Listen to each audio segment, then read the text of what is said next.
Joshua Fedor, the home favourite, starts off what should be a wonderful day here in Hildesheim. He's missed the one ball. He's going to need a random ball. Oh, and he's just fell. A random ball. It was the 2 ball, wasn't it? It's also fallen nicely on the 1.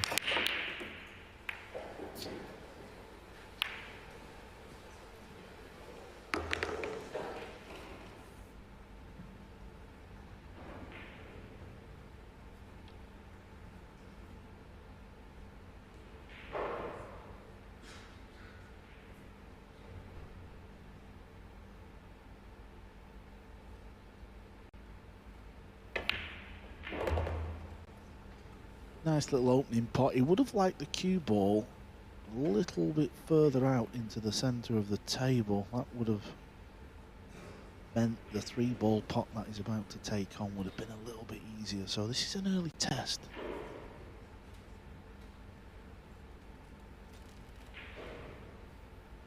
This type of shot, if you pot it, really help you feel relaxed. A little wide. It was a little wide.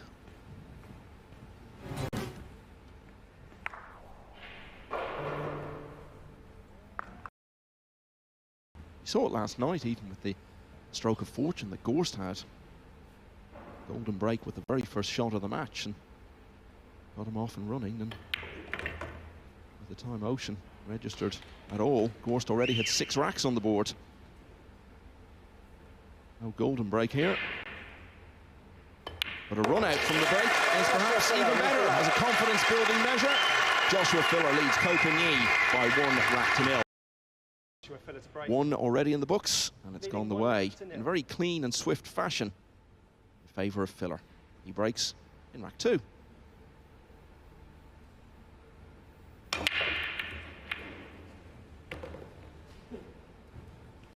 Missed the 1 ball again. The 2 ball actually didn't move until it got kicked, and it got kicked in the side pocket.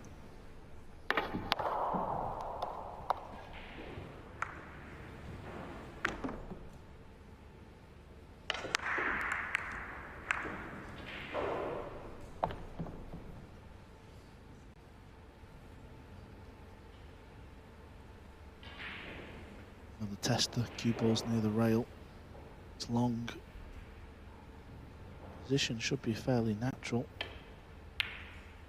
It's in the middle of the pocket. It's in the middle of the pocket. And this table sets up real nice now. Just look at where the balls are.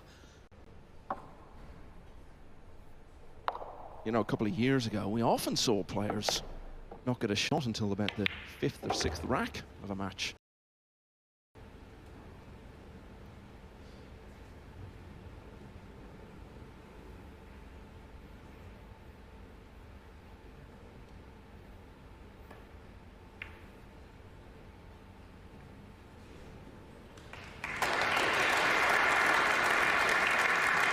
Frustration continuing for Copenhagen, even when he has been getting to the table in this match. Been given a great deal to work with. Looks like you can see a little piece of the blue too. I'm wondering if he can just chip it up towards the top rail, cue ball into the 6. Maybe draws it back a little bit behind the red 3 or near the 8 ball. Yeah, it's near the 8 ball, so that's the end of the yard. You can see the idea. It's actually very difficult. A lot of the shots on a pool table, sometimes you just stand behind them and there's no real obvious shot that kind of looks at you in the face. A bit like this one. Putting it into the top right is brutal. Maybe plays off it thin. Gets the 2 behind the 6 on the back rail. Yeah, that's what he's played. 2 ball needs to bounce though. If he hits the 3, he's left it. It's a poor one. The 2 ball's a foot short of pace. He's trying to find the top rail around the centre near the 6. Chance for Copenhagen. Got to get the first shot right here though.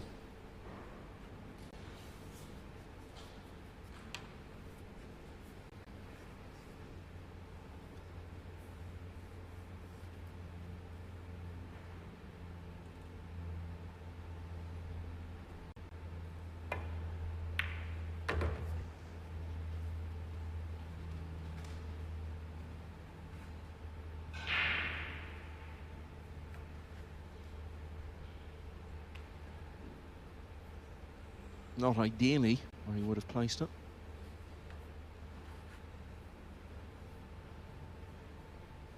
A little bit of a test early on, having only just potted his first ball of the day.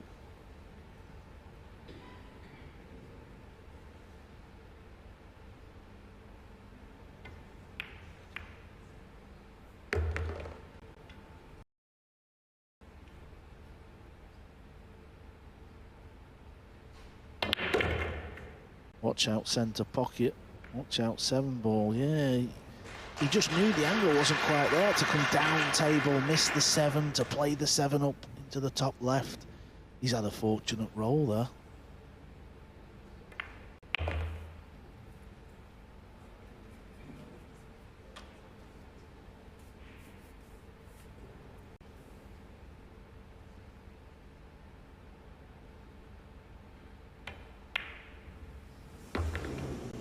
Tell you what, Michael, I tell you what, in the practice room where the tables have had loads of play, that would not have gone in.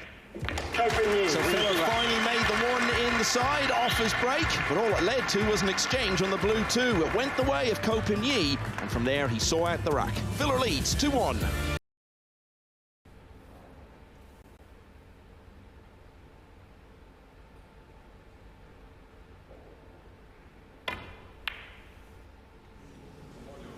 I know what you mean, Carl. He does look a bit agitated, and I think we saw it there in his body language as he played that shot.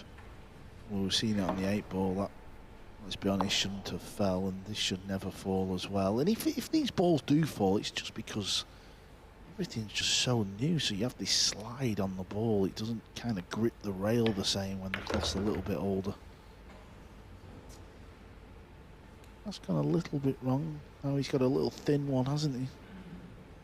He'll love to punish Kopin though for missing the 5-ball. Well, that's it. When your opponent looks a bit agitated, as you described it, try to make him feel even more so.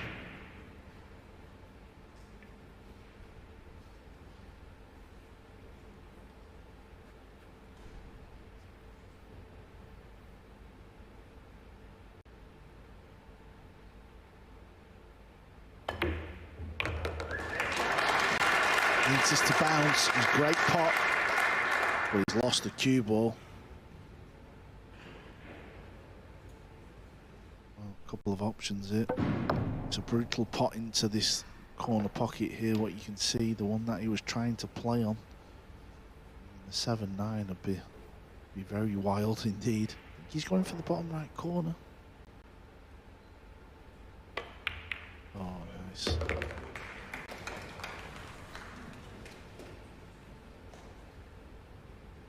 Saw this a number of times in his match against Kopin yesterday, where he had chances to run out but had to keep coming up with answers and unpick the lock.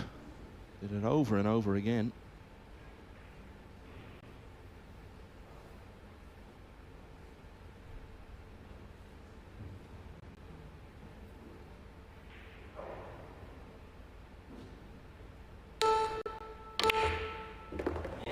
Fuller's gone for the bank, and he's nailed the bank, and he's perfect on the 9-ball. He decided he wasn't going to play safe, he was going to go for it, and what a decision that proves to be. It's an early rack, but it feels like it could be a very big one. Coe had the chance of a run out, but unexpectedly missed the 5. And Joshua Fedor has played so well to see it out from there and go 2 clear once again at 3-1.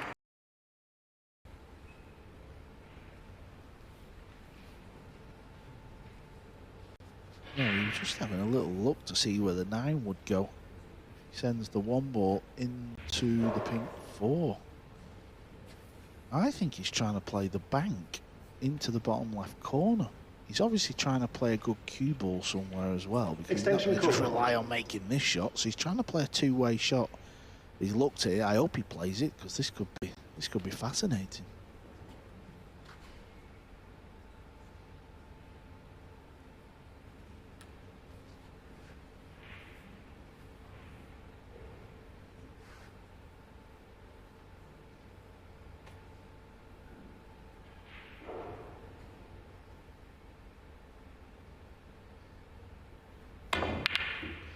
The 9-ball is close. The 9-ball is close! The vision from Copigny. He looked it for a couple of minutes and he nailed it! Well, we were intrigued as to what he was planning there. What an outcome. Talk us through it again, Carl. Yeah, he was eyeing it up, wasn't he? Look at the cue ball as well, not just the 9. He knew it was going close. He was trying to get the cue ball back up into that cluster as a two-way shot, but I tell you what, you don't often see these come off. That is genius stuff. Yeah, and we talked about how he looked a little bit unsettled early on. That's the very thing that's going to start to make you feel a lot more comfortable in a match, and he's back to only 1 behind again. That's why we play on a pocket. That's not like a snooker pocket. Hasn't led yet in the match. This could be his chance.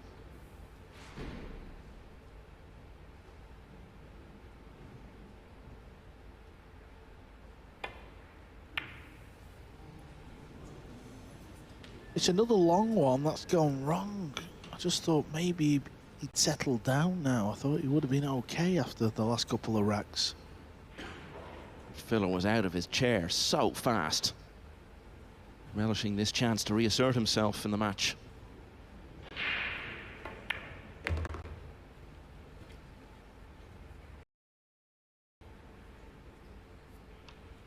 Well, Copigny could have had all these if he'd made that long pot early on in the rack.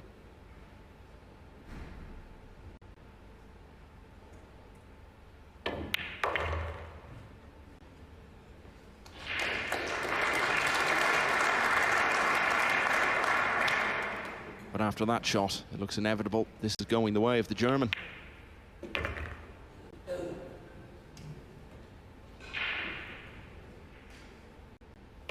And he's immediately back into the lead at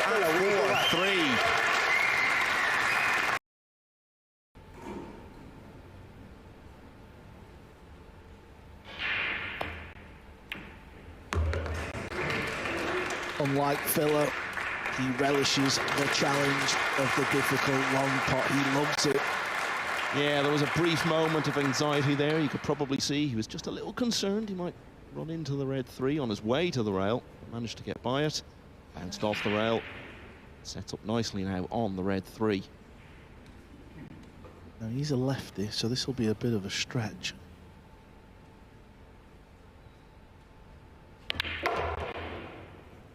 Watch out 8-ball. Watch out 9-ball.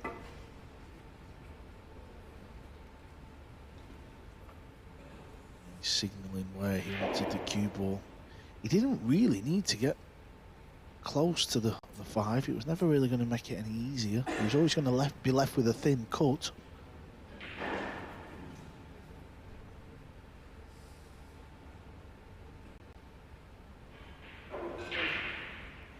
Extension call.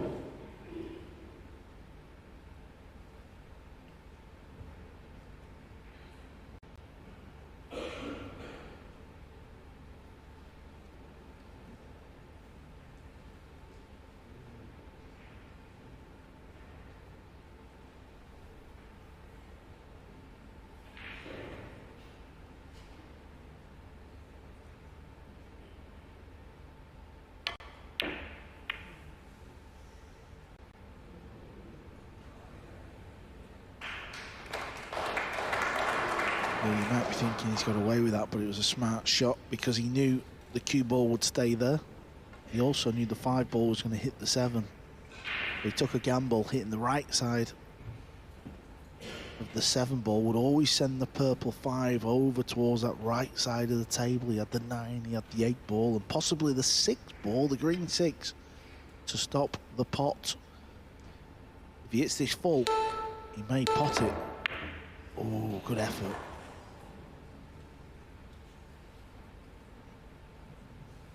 Bit of drama in rack 9. Yeah, obviously 5-3 in a race to 11. Co won't look at that and think that's in any way insurmountable, but it's that stage of a match where if the lead gets much bigger and there's too much more ground to make up, it might start to feel. So there's little hope of turning it round.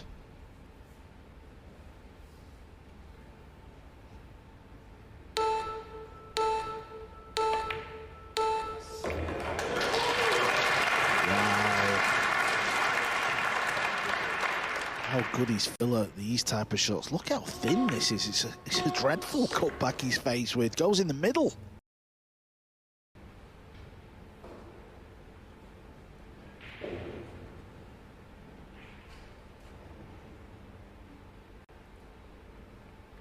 Well, this is a scary shot. He's trying to flick off the edge. I presume he's left it because his body language wasn't great. Even if he hasn't left the pot, he knows the jump shot's easy because it's a big pocket. Look where the purple 5 is. He'd only have to jump over the edge. Yeah, he's only got to jump over the edge of the 6 ball here. The 3 ball could hit the rail and then go in to the pocket off the purple 5. Should never really miss this at this level. He's lost the cue ball though. Didn't want to draw the cue ball back.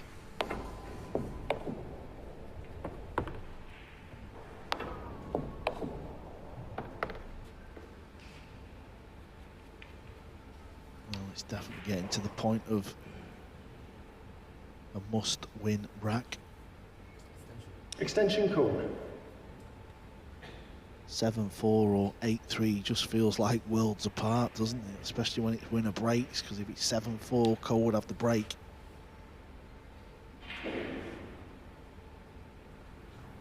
Still fancies knocking this ball in. 6 ball's going to move, the green 6. Oh, he's missed the pot again. He's just not been at the races in this match. 4, 5, maybe 6 balls he's missed. Opportunities, they're just going. Yeah, and that, I think, more than perhaps anything else in this match was the moment where it started to feel like it's just not going to be his day.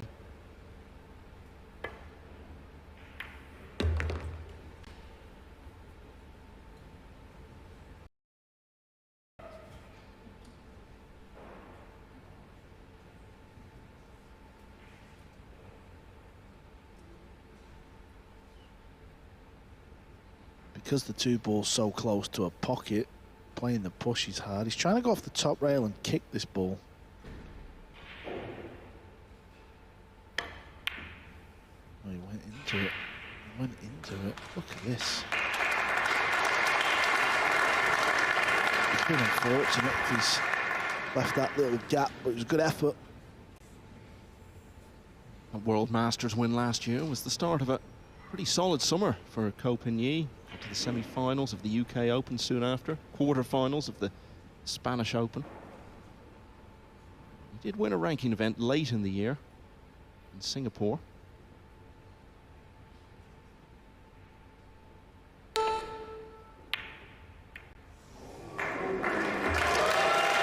that is one way of getting back into the match. He's lost 5 racks in a row. And he stopped that sequence there. Still a long way to turn it round, but Filler's lead is cut ever so slightly to 8-4.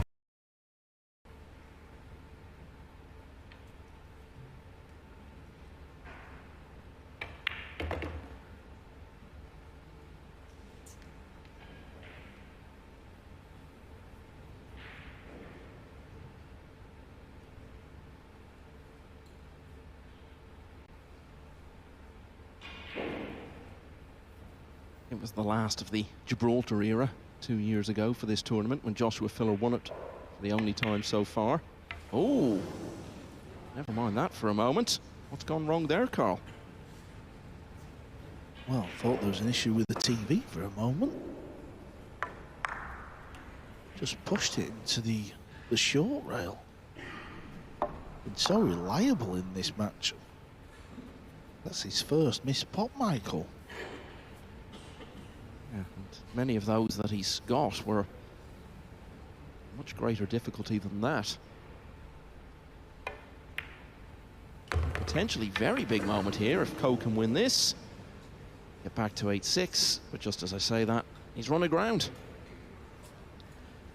The simple fact is, Ko Pin-Yi has just not been at the races in this semi-final. What an opportunity he had there from the only missed ball from Filler. All he had to do was get on the purple 5. Now he's airborne, still at the table. But even if he pots this, how do you get on the green 6?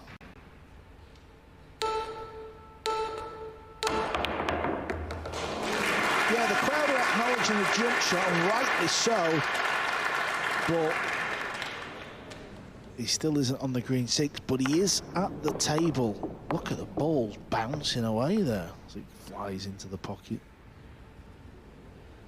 Well, decision time. What options have you got here? Is he tempted for a full table bank in the top left corner? He would be on the 7 ball. Is it there? It's not there. I don't blame him. He needs some help from the brown 7. And he's got it. Drama here. Coming to the closing stretch of the first semi-final. Oh yeah, these are the biggest moments of the match so far, for sure.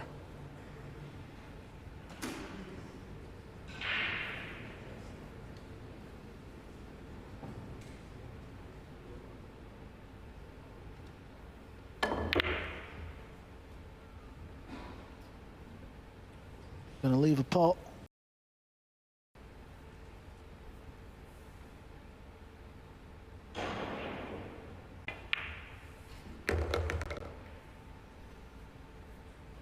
So from 3-all, he lost 5 in a row. But now it's 3 on the spin for Ko Pin-Yi, and he's back to only 2 behind at 8-6.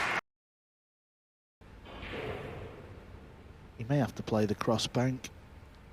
He can play the cross bank into the top right corner pocket. If he misses it, he wants to hit the long rail. That way the 5 ball finds the top short rail as a safety. And he can spin the cue ball in behind the cluster of 3, the 8 ball, the 9 ball, and the green 6. Kind of like this shot. And he's got an outside chance of making the bank.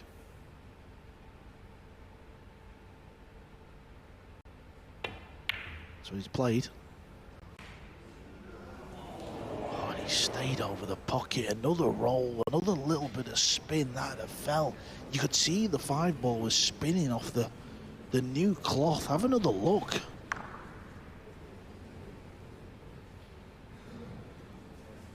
One of those where you're just waiting for it even while it's pausing there, thinking, there's no way it can stay on the table. It's like someone's thrown it a life ring. This ball is deep. I have no clue how you get on the 6. He's trying to go rail first. Oh, look at this. He needs to slow down though. He needs to slow down. That is absolutely magnificent. It really was the only way he had any hope of getting on the 6. Couldn't play it direct. Hope to know much about what the cue ball was going to do afterwards.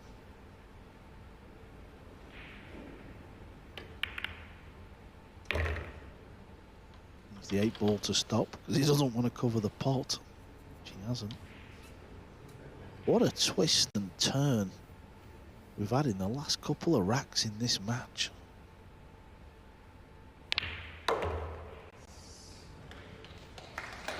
Fedor is 8-3 up.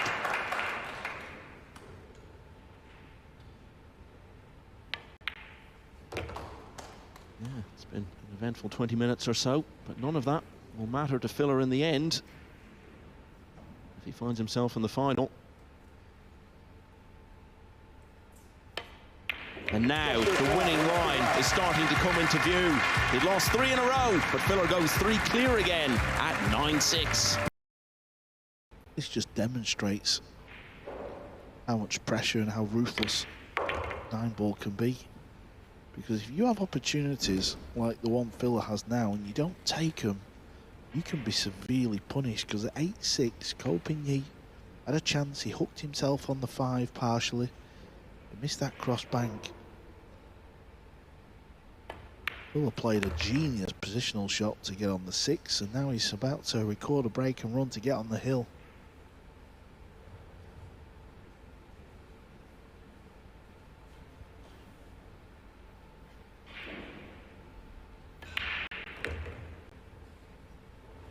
Yeah, he started the match with 2 break-and runs. First couple of racks. This is poised to be his first since then.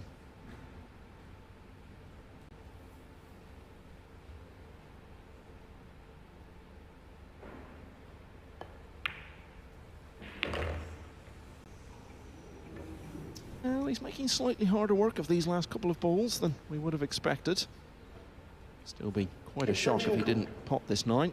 But he is using his extension, and why not? I think he really needed it.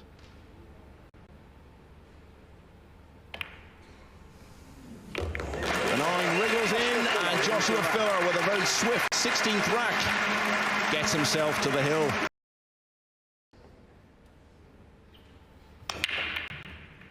Foul stroke. Well, he did make a ball off the break. He scratched as well. First time we've seen either player do that. Yeah, he seemed to put a bit more power into the break there. Well, he just lost a cue ball. Didn't come back in a parallel line, did it arc towards the centre. Did end up flicking the red 3 ball though, to scratch.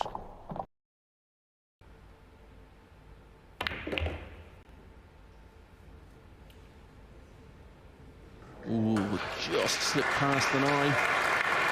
He should see it out from here. He knows he was a fraction away from running aground then.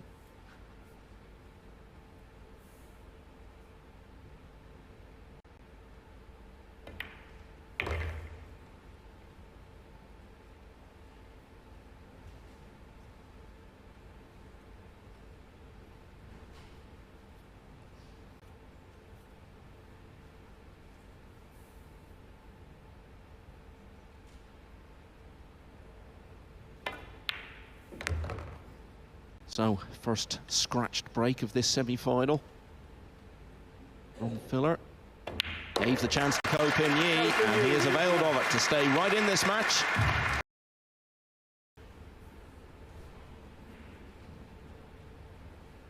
He's feeling it.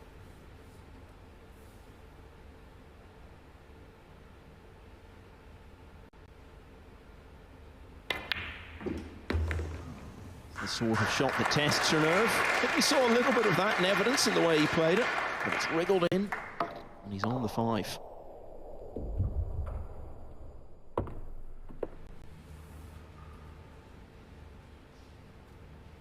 Joshua Filler, who's been potting them type of shots in this match. In the middle of the pocket, Ko struggled.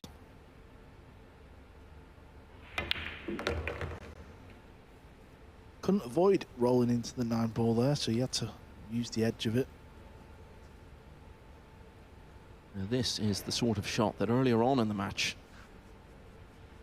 you wouldn't have backed him with stolen money.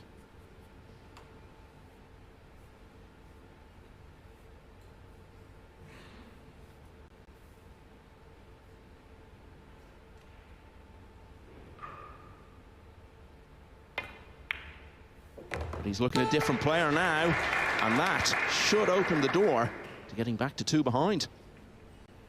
Yeah, can't stress how nicely he hit that ball. It was a steep angle. These tables are very quick, and if any of you are watching and you've never actually played on a 9-ball table,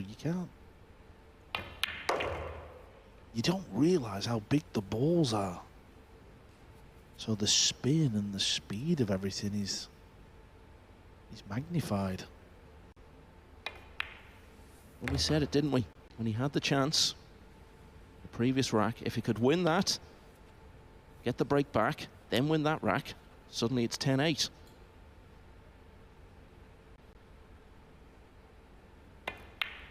And with his second break and run of the match, he's done exactly that. Ko Pin Yi has every chance of winning this match now. He's only 2 behind.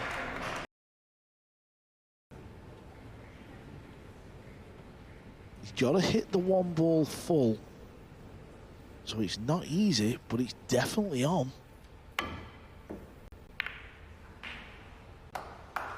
Where's the 1 ball going to finish? Looks like it's going near the pocket.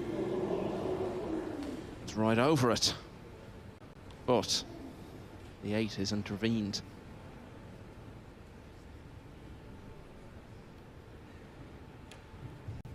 Instinct tells me he might be able to go off the bottom rail with left spin and just flick it in. Obviously the cue ball would then crash into the 8 ball, so he doesn't really know where the cue ball's going to finish. The blue 2's in the middle of the table. Extension called. If he can somehow manufacture a way of following the 1 ball and getting on the 2, another very good chance.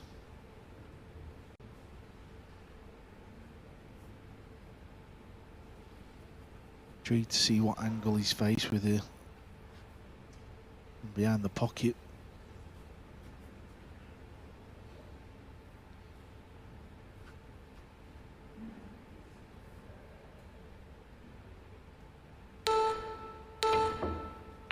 Foul stroke, ball in hand.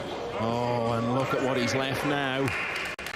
So is this the moment for Joshua Filler? Looks a little bit embarrassed almost.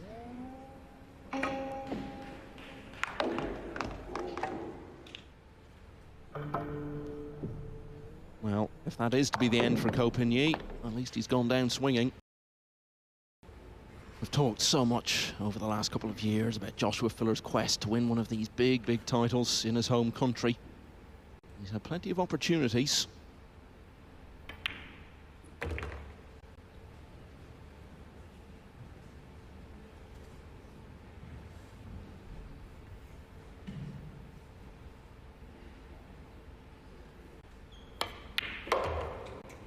In the summer of 2022 in Fulda, his hopes of doing it there ended at the quarter-final stage.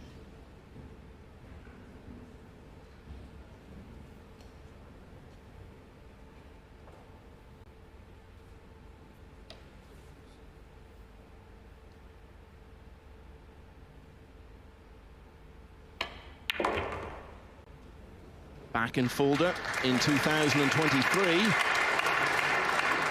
His quest took him all the way to the semi-finals.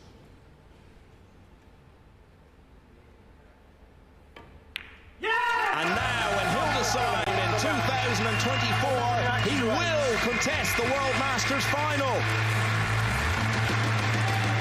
Well, Copigny made a real match of it. The defending champion found something late in the game to give himself hope of emulating Shane Van Boening and becoming only the second player ever to successfully defend the World Masters title. He got it back to only 2 behind, coming towards the finish. But Joshua Filler got his opportunity there in rack 19 and has finished off the job. He was World Masters champion 2 years ago. He may well be World Masters champion again later today. And the light reflecting on Copigny's banner has just turned to red.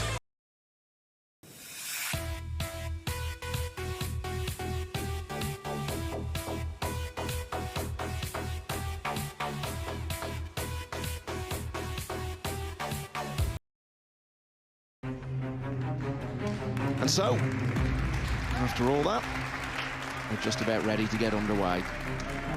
If you're not familiar with the game of 9-ball, and I know we often attract new fans for these big days, this is how it all starts with the lag. You send it to the far cushion.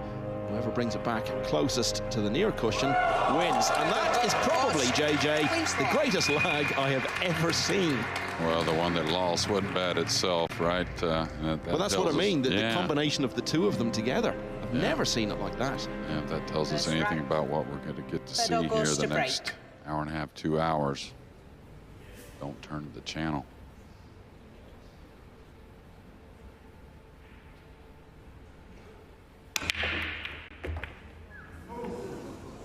Well, he started his match with a golden break last night, and the 9 thought about it for a moment, but this is set up nicely.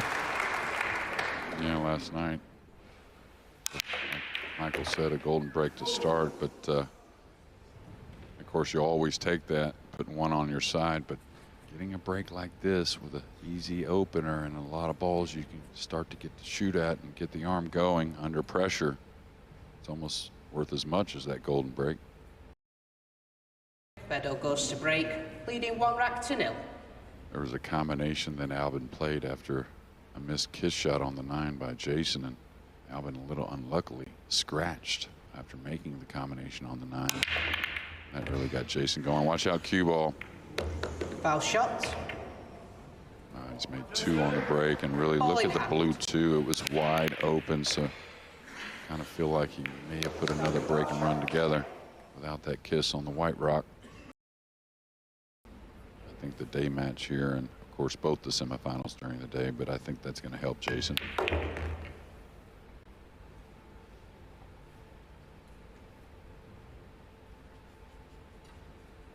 Probably a little draw stroke here on the brown 7. Could cheat the pocket and go around, but no reason to.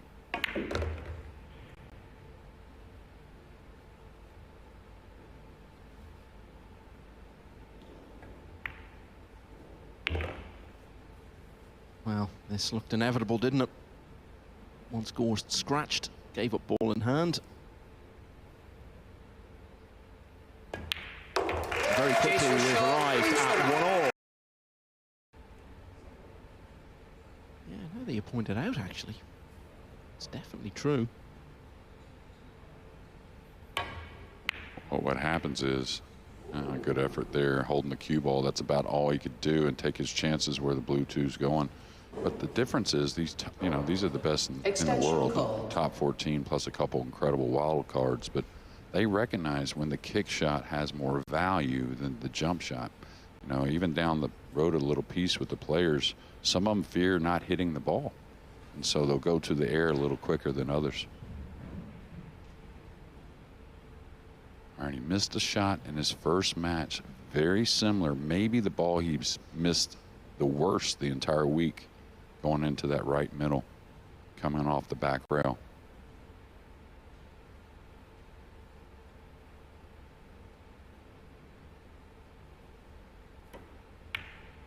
And he missed it wide, just like that. It was actually didn't even catch the point. So now his first open mistake from Fedor Gorst.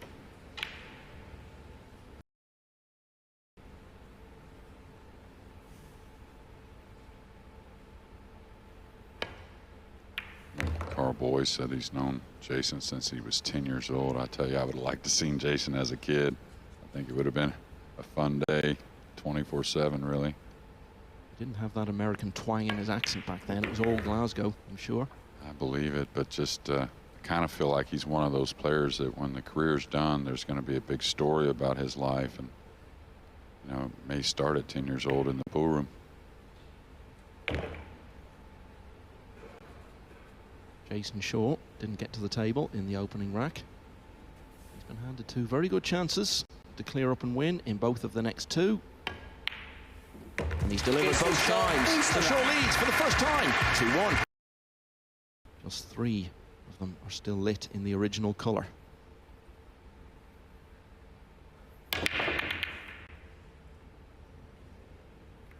Yeah, a lot of 9-ball movement there. We'll get another look here in a moment. That's kind of a telltale sign when, well, I did get kissed, so I wouldn't say Jayson would be upset with the hit on the rack there. It looked pretty good. Just sometimes the one catches the knuckle on the side pocket that he can draw over and hold. This type of shot, easy to let up on the stroke and actually miss this ball. In return, lose the cue ball as well.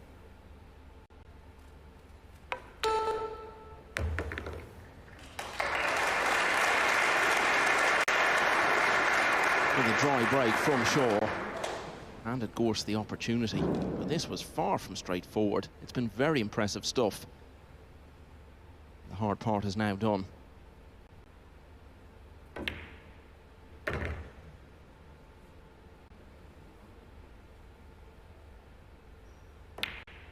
So we're level again at 2-all. Could go back and forth. Maybe playing the 6 in one of the corner pockets. We'll see.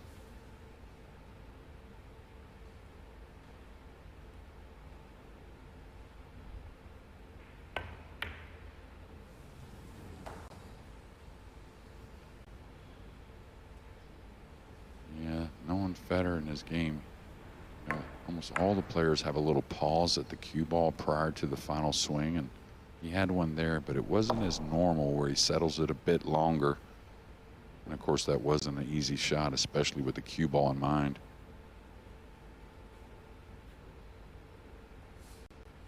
Extension called. Only rack 5, and feels like a lot's already happened in this match. Yeah, well, both players have showed us they're ready. And now 2 missed balls for Fedor Gorst. Neither easy, but I think playing the bank.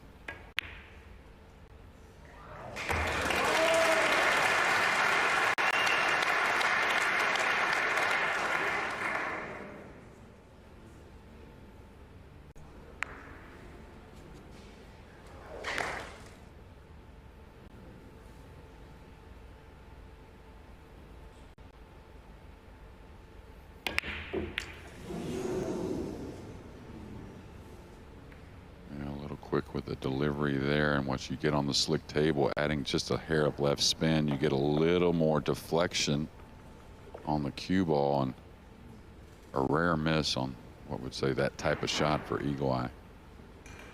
Missed the classic situation. 1 good pot with positional shot, and it should be rack over.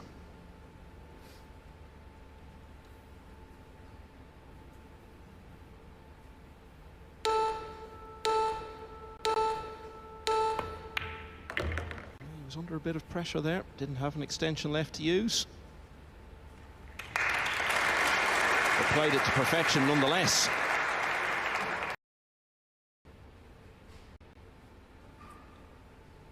Yeah, and the difference is when you're close to the ball like this, you can really manage the heavy angle. And what I mean is you can really slow the cue ball down to where he can play 2 rails and not really even go as far as the green 6 or the black 8, trying to kill the cue ball.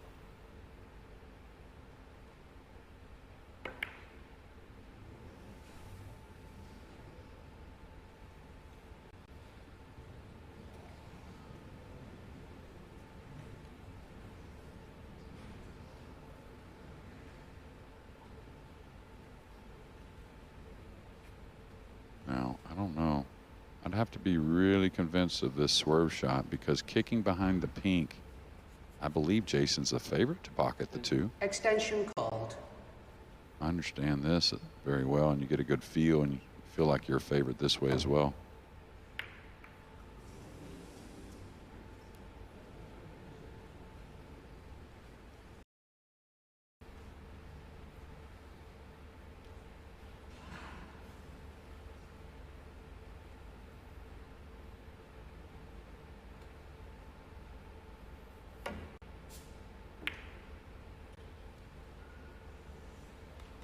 Pretty smart shot. And that was totally by design, trying to clip the ball and run the cue ball near the 3. Been talking about Gorst's defeat to Jayson Shaw in the quarterfinals in Hanoi. Seemed to be a regular occurrence going out of the open events at the quarterfinal stage last year. Fell at that point in the European Open to Joshua Filler. And then the Spanish Open, which was a bit of a surprise, losing to Piers Labutus. Of course, went on to get within 1 rack of a place in the final.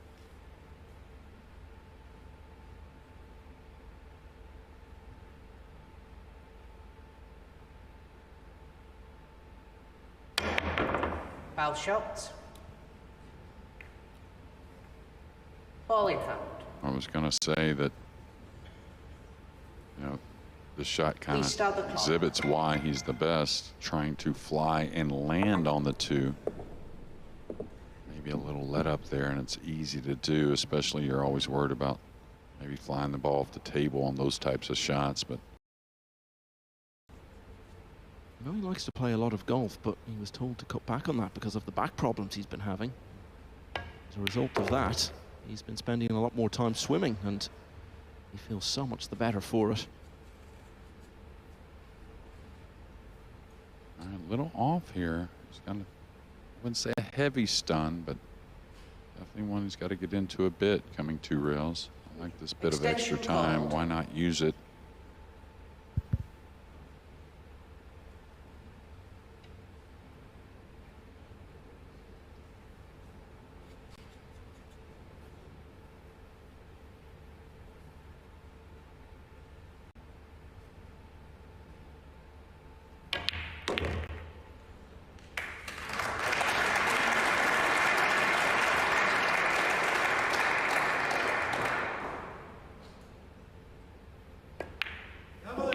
Jayson Shaw's first break and run of the match. He's won 2 in a row, and he's level again at 4-all with Fedor Gorst. Really a two-way there, which is what you normally want. It's all about having good speed and touch here when you're in a bad spot, and that's exactly what he has here. My big hope for the Reyes Cup, Jeremy, is that the German player who's in the final tonight is on the European team and wins a close match. I might get to say Filler wins a thriller in Manila. Oh yeah, that's if Phil Yates doesn't beat you to it, but he's probably thinking the same thing. But yeah, it's going to be something special come October, and I don't think there is no venue that's too big. I think you're going to find a lot of Americans that want to come, even though there's not an American team, that want to be there for that first Reyes Cup, and of course all of Asia will.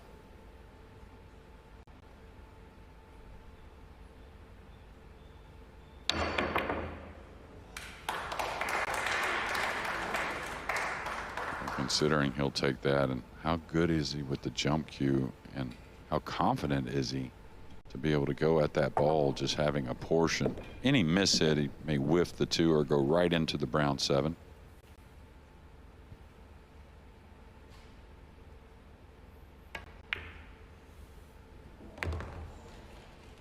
Prettiest shot and pull to me, Michael, cutting the ball down the rail past the side. And Shaw is so good at it.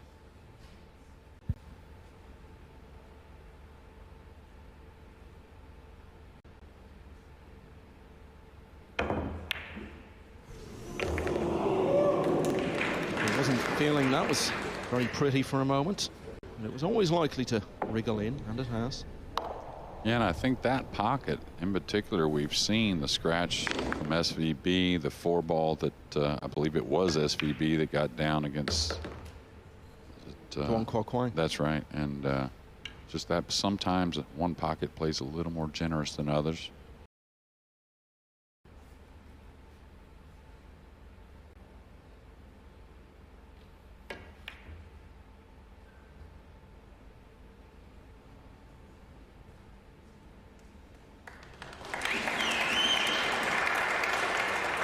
Going to go the air here, and what he was checking is, does he have to go over a piece of the 9 as well? Obvious snookered on the green 6. And we talk about him being the best jumper in the world. He's absolutely also one of the best bankers. Wonder if we're going to see both here on this shot to the upper left. He's looking to cut this ball, so maybe that helps him not have to entertain, you know, going over the 9 as well, trying to cut the 3 in. Whew, man, this is triple tough.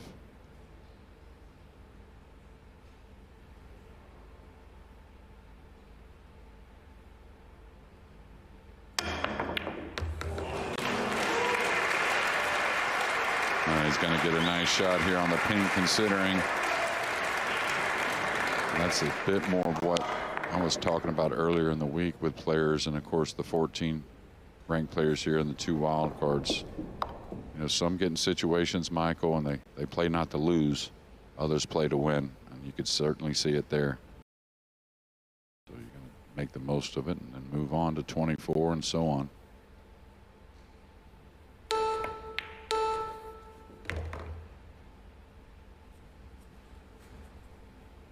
Well, I think a thing that's been pretty conscious for him is to learn how to play at a hair faster pace as well, which is only going to bode well with all the events with the shot clock, and of course shot clock implemented when on the business side of things near the end of the tournament.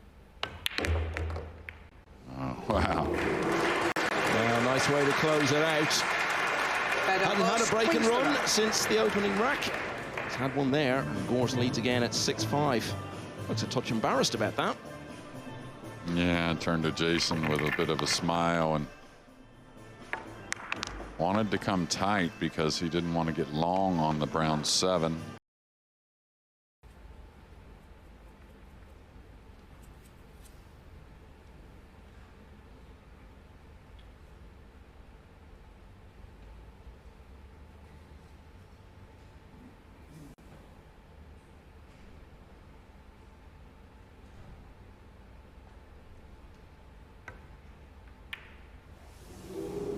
as Gorst has just shown on that green 6. Yeah, I'd have to see it again at full speed, but it looked like he let up on the swing. And what happens when you let up, that's when you can miss-hit the cue ball a little bit and create maybe a little bit of a kick on the green 6 as well. The combination of both has let Shaw back in it.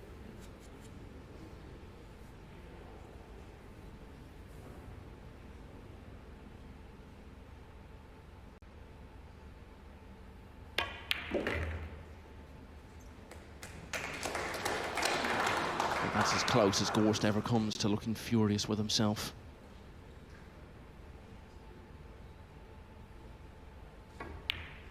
It looked as though Gorst was going too clear again. He didn't. An unexpected miss let Shaw back in, and we're level once more at 6-all.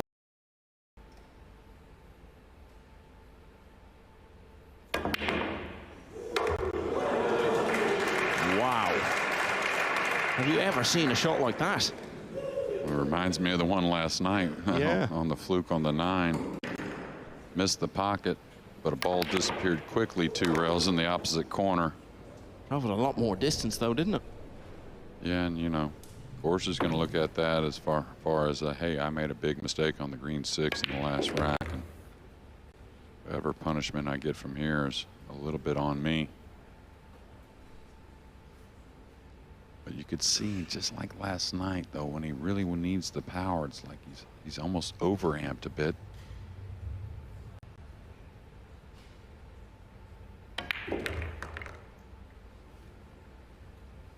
So rack number 13. Definitely did not prove unlucky for Shaw there. And now really should see it out to lead for the first time since 5-4. But hang about, it's that 6 again. For the second rack in a row, it's provided a real turning point. Yeah, and we all know that Jayson's not a slow player, but I was looking at the shot clock. He was in position at about 26 on the shot clock. I would love to see him just take that hair of extra time, which to me was a very scary thing I saw at the Moscone. Extension called. As his opponent with Team USA, he was really had it all down pat. Now, does he let the cue ball go some 3 rails off the left side rail nearing his chalk, coming underneath the 9? Does he float this? I doubt it.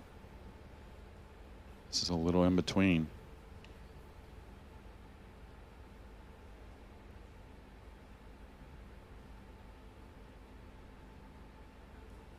Well, Shaw is seething with himself. And it's turned into one of those matches now that whoever loses it will have 1 or 2 things to regret at the end. You wouldn't consider a backdoor safety of, you know, something you can really, what's the right way to say it, you know, that you can really plan for, but percentages say the cue ball will be going up near the red 3.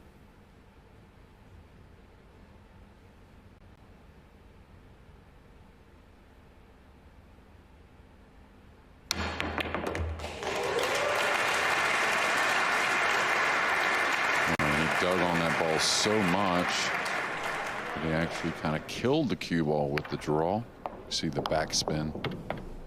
He's going to keep the short cue in his hand if he can reach it.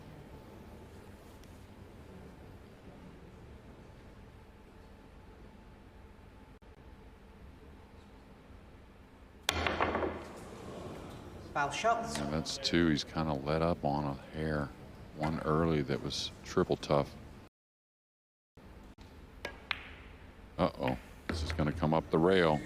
Missed that by some piece. Well, there used to be a thing back in the day, the great players used to tell me that, you know, there's one thing in aiming and there's one thing in taking dead aim. And that's just making sure when you're down, you're really hitting that purple 5 where you want. And when you have a combination on a ball hanging, it's easy to be, for lack of a better word, a little lazy in that regard.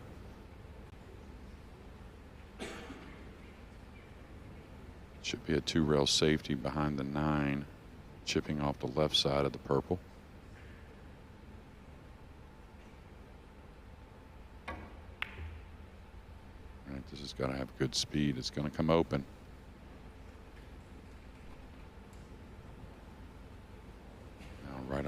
offense probably. He's going to go offense, whether it's a bank to the lower left or super thin cut from distance. I think it's going to be the cut shot.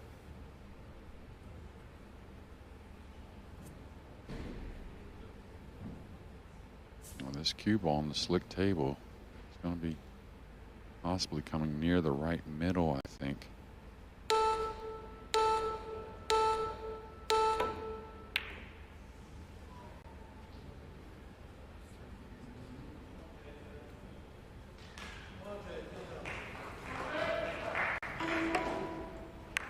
What a chance to draw level again. There's only been more than one in it at one stage. It was when it was 4-2 Gorst.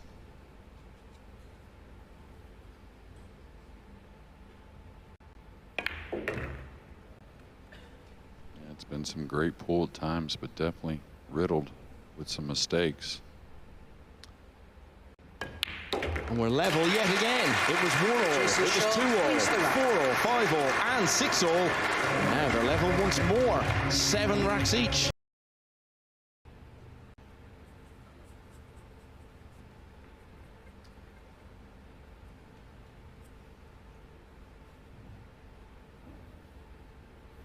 Looks like he's going to chip the pink and come one rail softly to the second rail behind the green 6, trying to use the 5 and the 6 for cover. Looks like he's got just in between, so Eagle Eye will have a look. I gotta believe he's going to go offensive here. Don't know if it'll be the cut shot or the cross corner bank, but I don't think he wants to go down with the safety, and the safety's pretty difficult anyways. Extension called.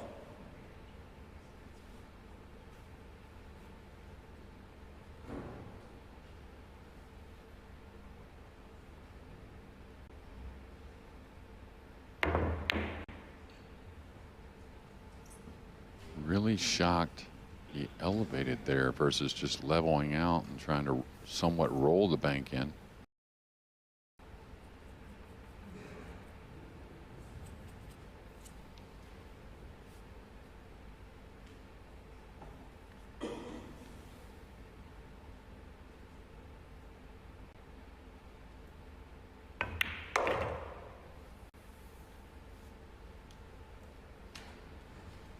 Played to absolute precision.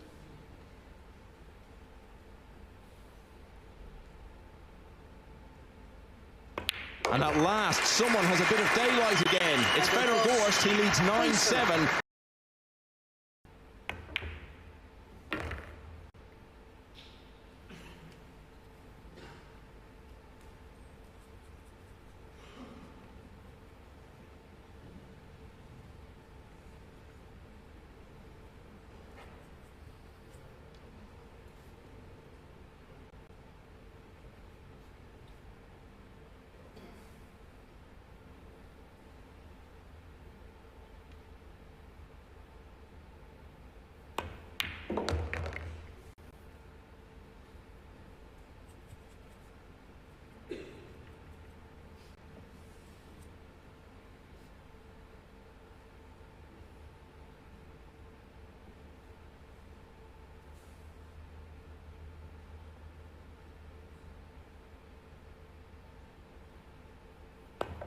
For the second time in this semi-final, Fedor Gorst has won 3 in a row, and he now leads by 3. It's the biggest gap there's been between the players at any stage. Gorst on the hill at 10-7.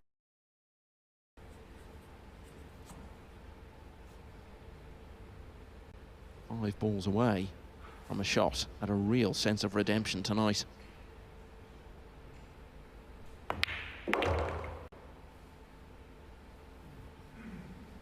Yeah, what you got to appreciate from these pros and these top guys is even with a bit of a shaky match, and of course to get into the final of the Whirlpool Masters, they keep swinging with a lot of confidence. You gotta love it. Not timid at all.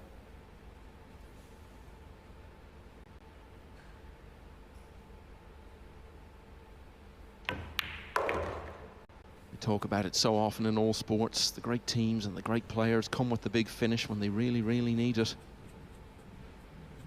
Back-to-back breaking runs. Be a special way to sign off on this semi-final.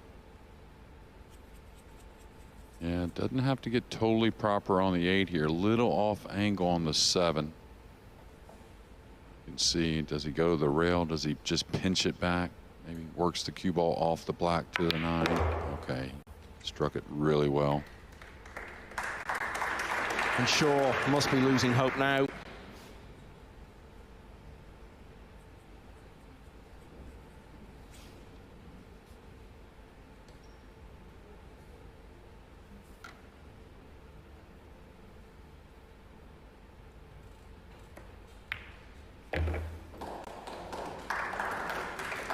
Job just about done. It's a routine 9.